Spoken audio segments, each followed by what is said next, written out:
ulah ngajakan ngaji ke masyarakat mah tembongkeun heula jati diri.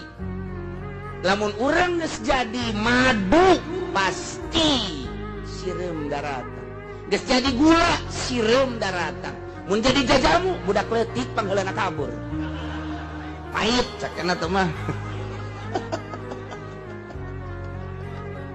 Atuh kitu heula. Jadi santri. Aju memeh aya santri geus ngabangun heula 2 tingkat. Wah, asana ieu mah peternakeun ayam ya. Dipeternakeun gajen kumaha ge. Lain kitu didikan salaf mah.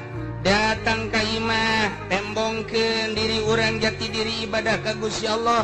Eueun nu ngaji maca Quran, nyeun bae pondok tihang awi, leutik mahiduaneun. Ge datang urang dinya, eta jangan ada lah besi anu ngendong we di dieu. Tuh, sederhana. Tapi pasti.